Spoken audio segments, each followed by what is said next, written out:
Gospod Biščak, boste vložili tožbo na Vrhovno sodišče? Ja, seveda, bom jo vložil. Moram reči, da sem bil zelo presenečen po tej odločitvi Državne volilne komisije danes. Zakaj? Zato, ker zakon v 51. členu, zakon o referendumu in ljudski iniciativi, imam ga tukaj pred sabo, zelo jasno piše, da se da vložiti ugovor tudi zaradi nepravilnosti v referendumski kampanji. Državna volilna komisija se je pa danes odločila, da za to ni pristojna. Tudi tega nisem razumel. Potem, ko sem malo razmislil o zadevi, glede na to, da sta dva vrhovna sodnika, člana Državne volilne komisije, sta po mojem prišli do zaključka, da bi se v primeru, da je verjetno volilni ugovor na referendumsko kampanjo utemeljen in da bi v primeru, da bi Državna volilna komisija odločila, da ga razveljavi, se državi sprožil tak politični ur nebes, da so se odločili, da raje ta vroči kostanj dajo odločanje Vrhovnemu sodišču.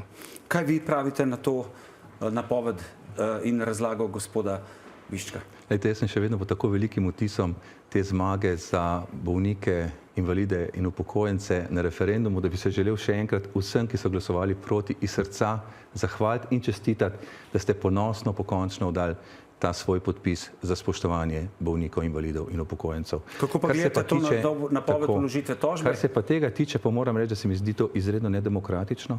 Ljudstvo je v Sloveniji najvišji organ odločanja in ko ljudstvo enkrat odloči, potem je to odločitev potrebno spoštovati. In jaz obžalujem, da sedaj gospod Biščak in zastopitveni lobi delajo zdrahe v narodu v času, ko bi se morali pripraviti na praznike. Tako da ljudje, advent je tukaj, umirimo se in se lepo pripravi na praznike in vsem že zdaj želim lep, vesel Božič. Kaj pravite na te argumente? Najprej bi rekel, da če bom še enkrat slišal besedo zastrupitveni lobi, bom vrnil z izrazom sadistični lobi na sprotni strani. Kar se pa nedemokratičnosti tiče, nad ljudstvom je zakon. Zakon odloča, kar določa, to je, da je ugovor možno vložiti. Jaz se tudi ne spomnim, da bi gospod Primc in drugi, ki so z njim sodelovali, ko je predlog za razveljavitev referenduma v drugem tiru vložil gospod Kovačič, da bi takrat izražali svoje pomisleke o demokratičnosti samega sistema. O tem, ali je bil ta referendum zakonito in pošteno voden, bo pač odločilo na koncu očitno Vrhovno sodišče in v primeru, da ni bilo tako, je povsem demokratično, da se tako odločitev razveljavi. Poglejte, jaz s tem, da Vrhovno sodišče odloča, glede na to, da to zakon predvideva, nima s tem nobenih problemov. Kar se tiče primera gospoda Kovačiča, jaz tiste zadeve nisem vložil, nisem imel pri tem nič in moram reči, da me je presenetila odločitev sodišča, podobno kot takratnega predsednika vlade Mira Cerarja. Ker jaz mislim, ko enkrat ljudstvo odloči, potem to velja. Poglejte primer Janeza Janše. On je bil v zaporu, ko sta potekala tako državnozborske kot lokalne volitve leta 2014. Potem je Ustavno sodišče ugotovilo, da je bil v zaporu protiustavno in protizakonito.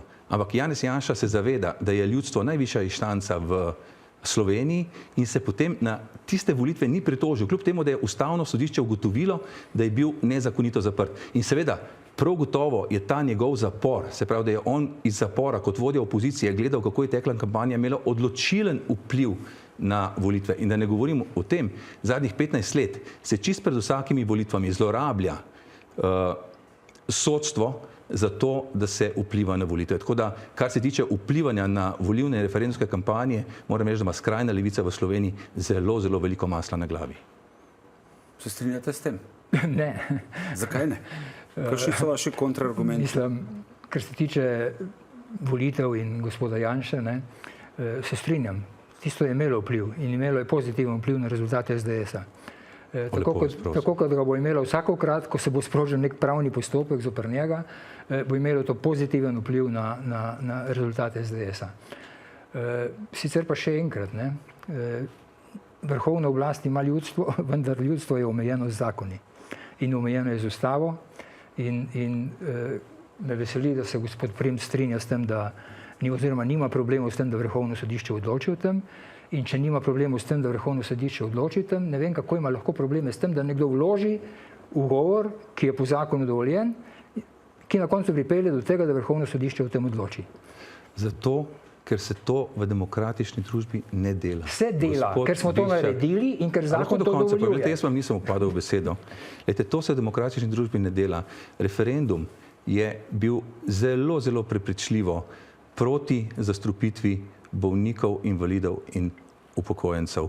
In ljudje so svoje povedali. Vi s tem, ko vlagate seveda sedaj to tožbo, ne, vi hočete ogoljufati 370 tisoč ljudi, ki so glasovali proti na referendum. Vi hočete v resnici ukrasti referendum in referendumsko zmago bolnikom, invalidom in upokojencem. In to je nezaslišano. Ampak gledajte, delajte to, zakon vam omogoča, mi bomo pa potem v postopkih na Vrhovnem sodišču sodelovali in upam, da dokazali, da gre za popolnoma neutemeljene očitke. Moram pa še nekaj reči, da seveda gospod Biščak se zaveda, da skrajna levica v Sloveniji sodstvo obvladuje in računa na to, da bo sodišče pristransko odločilo. Ampak jaz sem trdno prepričan, v primeru, da bo Vrhovno sodišče odločilo v skladu z zakoni in ustavo, potem tega referenduma ne more in ne sme zavrniti. Greste vi res na Vrhovno sodišče zato, ker menite, tako kot pravi gospod Princ, da levica obvladuje sodišča? Gledajte, no, mislim, takih neumnosti imam pa res dovolj poslušati že ne vem koliko časa. V referendumski kampanji ste goljufali ljudi vi, gospod Princ. Goljufali ste jih celo vrsto laži. Primere povejte. Bom povedal, ja. Goljufali ste vi. Če ste brali, Če je gospod Princ bral ugovor, ki smo ga vložili, točno ve, katere primere ima v mislih, ker so tam zelo natančno Kaj boste dokazovali? Vsi so izmišljeni. Prej ste rekli, da me ne boste prekinjali. Ne? Vsi ti primeri so dokumentirani, ne? In vsakdo, ki bo to videl, se lahko odloči, ali imamo prav ali ne. Trditve, da so naši argumenti netočni, nisem slišal še niti enega od naših argumentov, ki bi ga kdorkoli zavrnil, razen za splošnimi trditvami, da so neresnični, da zavajajo in tako naprej. Pričemer je gospod Princ v ugovoru, ki ga je dal na naš ugovor, sam povedal, da so zdravniki vodili kampanjo. Tega nisem rekel, ko so vodili kampanjo. Prečitайте, kaj ste napisali. Jaz sem povedal, da so predstavili svoje stališče. Ne, rekli ste, vodili so kampanjo. In rekli ste, da so vodili kampanjo z etičnega vidika. Da so predstavili svoje stališče, da so sodelovali v kampanji na način, da so predstavili svoje stališča. Tako kot je svoje stališče predstavil Milan Kučan, kot je svoje stališče predstavila Svetlana Makarovič in tako naprej, pa nobeden od njiju, Slavoj Žižek, nobeden ni bil organizator referendumske kampanje. A je prav? Se pravi, mnogi so predstavljali svoje stališče v tej kampanji, pa niso bili organizatorji. Da ne govorim, da ste popolnoma ugrabili RTV Slovenija, da je imela 95% vseh prispevkov v zadnjih 3 mesecih v podporo za zastrupitev bolnikov. Rekli ste, da me ne boste prekinjali.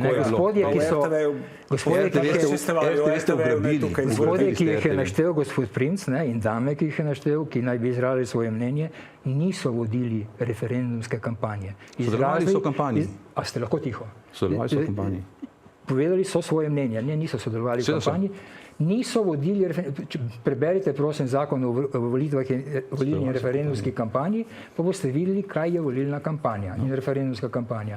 Referendumska kampanja je lepljenje letakov, je objavljanje propagandnih sporočil v medijih, je deljenje letakov in tako naprej. In vse to je počela Rimokatoliška cerkev. Tukaj imam en primerek letaka, ki je bil položen na mize v cerkvah, kjer je izrecno celo prepovedano vodenje referendumske in volilne kampanje. Lejte, zavajate. To je molitev. To je molitev. Proti. To je molitev. A se beseda proti pomeni? Poglejte. Lahko jo pokažete v kamero. Beseda proti poziva se k volitvam proti. In to je bila položeno na klopi v različnih cerkvah v Sloveniji. Proti kršenju Božje zapovedi ne ubijaj. Kar preberite. Proti kršenju Božje zapovedi ne ubijaj. Ne ubijaj.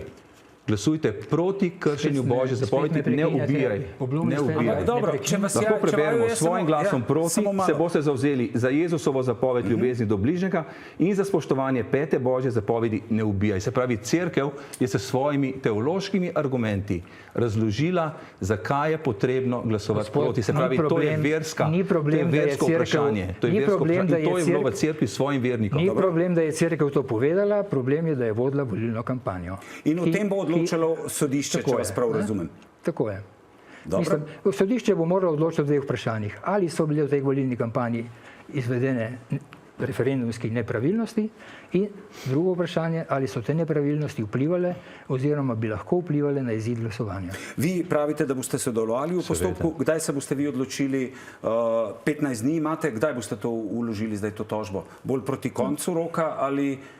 Torej na Vrhovno sodišče lahko to tožbo vloži samo odvetnik, tako da se bom moral z odvetnikom o tem še posvetovati. Nekaj dni bo gotovo potrebno za konzultacijo z njim. Če bo imel kakšen drugačen pogled na to, kaj bi bilo za argumentirati, seveda še kakšen dan več, vsekakor pa v teh 15 dneh bo tožba vložena. Najlepša hvala, da ste bili naša gosta in potem bomo videli, kako bo odločilo sodišče. Najlepša hvala.